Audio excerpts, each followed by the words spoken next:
Hello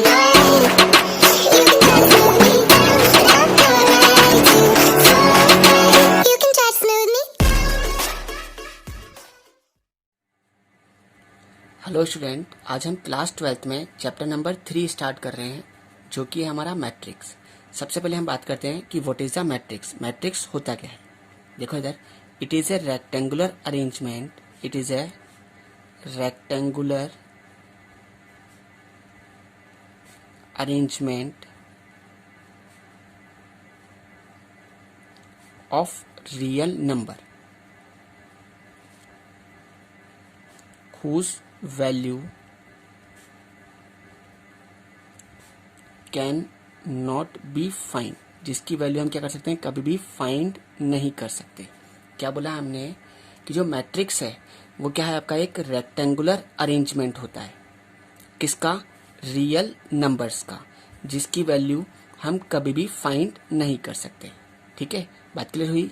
it is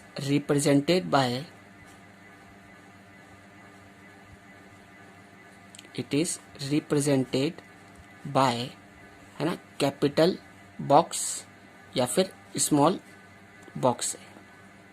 ठीक है ना, बात क्लियर हुई कि मैट्रिक्स को हमेशा या तो कैपिटल बॉक्स से दिखाया जाता है या फिर स्मॉल बॉक्स या ब्रैकेट से दिखाया जाता है। या तो कैपिटल ब्रैकेट के दो या स्मॉल ब्रैकेट से डिनोट करते हैं, है ना, या रिप्रेजेंट करते हैं। ठीक है ना। देखो यार, सबसे पहले अगर हम बात करें, matrix is denoted by capital letter. Matrix को हमेशा कैपिटल लेटर से डिनोट करते हैं, जैसे A, capital B, capital C and so on. ठीक है ना। और जो एलिमेंट्स होते हैं किसके, मैट्रिक्स के, देखो इधर क्या बोला मैंने, एलिमेंट ऑफ मैट्रिक्स, है ना, are represented by small letter, जैसे a, b, c and so on. देखो इधर क्या बोलना चाहता हूं मैं आपसे मैं, कि हम हमेशा मैट्रिक्स को कैपिटल लेटर से ही डिनोट करते हैं, और जो एलिमेंट्स होते हैं किसके, मैट्रिक्स के, उनको हम क्या करते हैं, हमेशा स्मॉल लेटर से रिप्रेजेंट करते हैं। जैसे एग्जाम्पल के लिए देखो यार, कि हम कोई भी मैट्रिक्स लिखना चाहते हैं, जैसे मैंने कहा कि एक मैट्रिक्स लिख रहा हूं मैं ए। ठीक है ना, बात क्लियर है। जैसे मान लो मैंने बोला ए, बी, सी, डी, ई और एफ। देखो इधर, मैट्रिक्स को हम हमेशा कैपिटल लेटर से डिनोट करेंगे, और जो उसके एलिमेंट्स होंगे, है ना, ये ए, बी, सी, डी, ई, एफ, ये सब क्या है, एलिमेंट है। इनको हम हमेशा क्या करते हैं, स्मॉल लेटर से रिप्रेजेंट करते हैं। बात क्लियर हुई। चलें फिर आगे। अब देखो इधर, ये जो आपका अरेंजमेंट है, ये कैसा अरेंजमेंट दिख रहा है आपको, हॉरिजॉन्टल अरेंजमेंट दिख रहा है। ठीक है ना। जो हमारी हॉरिजॉन्टल अरेंजमेंट होता है उसे हम बोलते हैं रो। ये क्या है आपके पास, रो फर्स्ट है। ठीक है ना। और ये क्या हो गई आपके पास, रो सेकंड हो गई। क्या बोला मैंने कि जो हॉरिजॉन्टल अरेंजमेंट होता है उन्हें क्या बोलते हैं हम लोग, रो बोलते हैं, और जो हमारा वर्टिकल अरेंजमेंट होता है इसे हम कॉलम बोलते हैं। ये क्या हो गया आपके लिए, कॉलम फर्स्ट हो गया। ठीक है ना। और ये क्या हो जाएगा आपका, कॉलम सेकंड हो जाएगा। ये क्या हो जाएगा आपका, कॉलम थर्ड हो जाएगा। बात क्लियर हुई। क्या बोला हमने, देखो इधर, कि जो आपका हॉरिजॉन्टल अरेंजमेंट है, हॉरिजॉन्टल अरेंजमेंट, उसे क्या करते हैं हम, रो से डिनोट करते हैं। हॉरिजॉन्टल अरेंजमेंट को क्या करते हैं, रो बोलते हैं। और जो हमारी वर्टिकल अरेंजमेंट है, वर्टिकल अरेंजमेंट जो है आपका, उसे क्या बोलते हैं हम लोग, कॉलम बोलते हैं। क्या बोलते हैं उसे हम लोग, कॉलम बोलते हैं। बात क्लियर हो गई। चलें अब आगे। देखो यार, अब नेक्स्ट टॉपिक है हमारा ऑर्डर ऑफ मैट्रिक्स। क्या है आपका, ऑर्डर ऑफ मैट्रिक्स। देखो इधर, जैसे मैंने ये मैट्रिक्स लिखा हुआ है ए, क्या है आपके पास, ए, बी, सी, डी, ई, एफ। ठीक है ना। अगर मैं इसका ऑर्डर पूछता हूं आपसे, क्या पूछ रहा हूं आपसे, ऑर्डर ऑफ मैट्रिक्स ए। देखो यार, तो सबसे पहले हम क्या लिखेंगे, यहाँ पर रो को लिखेंगे। रो कितनी है यहाँ पर, 2। ठीक है ना। इसे बोलते हैं हम लोग क्रॉस। क्या बोलते हैं इसे हम लोग? क्रॉस। फिर किसको लिखेंगे? कॉलम को। कॉलम कितने यहाँ पर? First, second, third. कितने कॉलम आपके पास? 3। तो इसका जो ऑर्डर हो गया वो क्या हो गया? 2 क्रॉस 3 हो गया। इसको हम किससे डिनोट करते हैं? क्रॉस से। किससे डिनोट करते हैं इसको? क्रॉस, या कैसे रीड करेंगे इसको? बाय। ठीक है ना, कभी भी इसको मल्टीप्लाई नहीं बोलेंगे।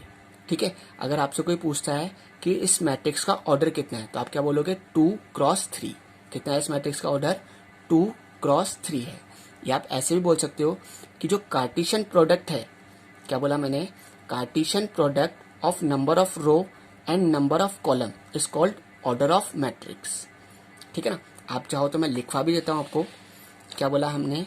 कि जो कार्टेशियन प्रोडक्ट है, Cartesian product of number of रो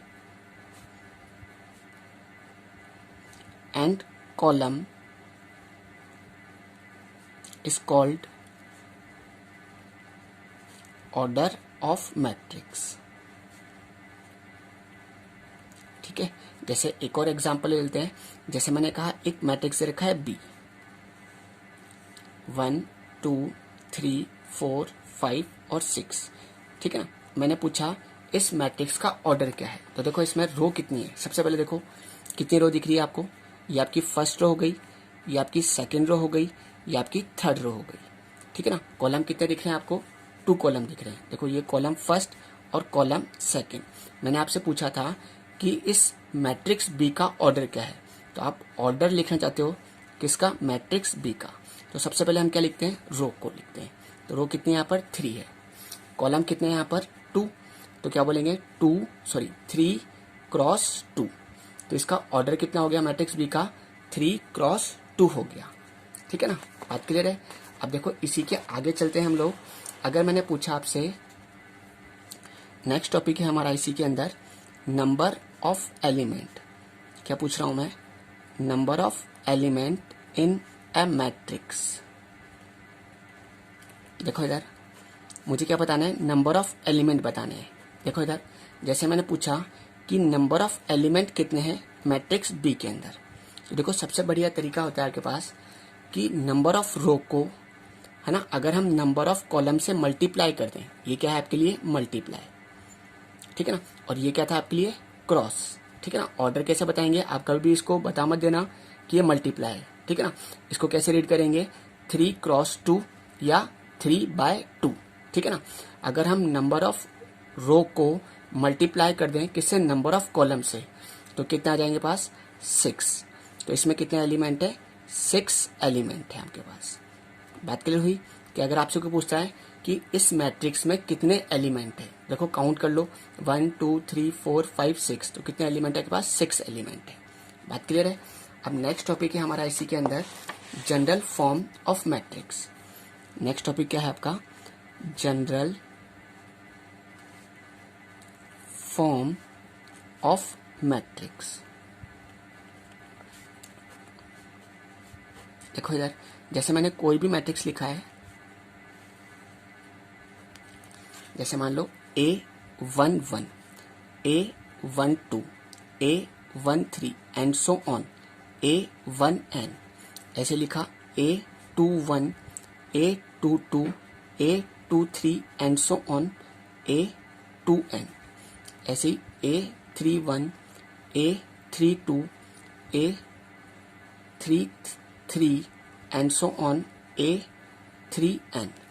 ठीक है, एंड सो ऑन करते करते, ठीक है ना, मैंने बोला AM1, AM2, AM3 and so on, AMn।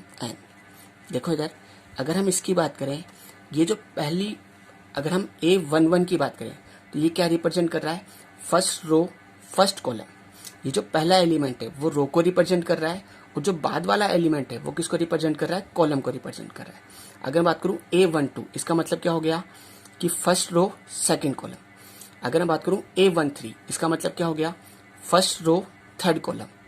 और अगर मैं पूछूं A1n का मतलब क्या हो गया? First row n column. तो कॉलम कितने हो गए यहाँ पर? n कॉलम हो गए। अगर मैं पूछूं A21 का मतलब क्या है? Second row first column. पहला जो एलिमेंट है वो हमेशा रो को रिप्रेजेंट करेगा, और बाद वाला जो एलिमेंट है वो हमेशा क्या करेगा, कॉलम को रिप्रेजेंट करेगा। अगर मैं पूछूं A22, इसका मतलब क्या हो गया, सेकेंड रो सेकेंड कॉलम। अगर मैं पूछूं A23, इसका मतलब क्या हो गया, सेकेंड रो थर्ड कॉलम। बात क्लियर है। अगर मैं पूछूं A2N का मतलब क्या है ना, सेकेंड रो एन कॉलम, ठीक है ना। अगर मैं पूछूं AM1 का मतलब क्या है, एम रो है ना और फर्स्ट कॉलम। AM2 का मतलब क्या है, M row second column. AM3 का मतलब क्या है, एम रो थर्ड कॉलम। अगर मैंने पूछा AMN का मतलब क्या है, एम रो एन कॉलम, ठीक है ना। अगर मैं पूछता हूं इस मैट्रिक्स A का ऑर्डर क्या है, तो देखो रो कितनी है यहाँ पर, देखो ये first row second row third row m row, तो रो कितने हो गए पास, एम हो गई। कॉलम कितने हैं आपके पास, देखो कितने कॉलम है, एन कॉलम है। तो इसका जो ऑर्डर है वो कितना हो गया, M क्रॉस N हो गया।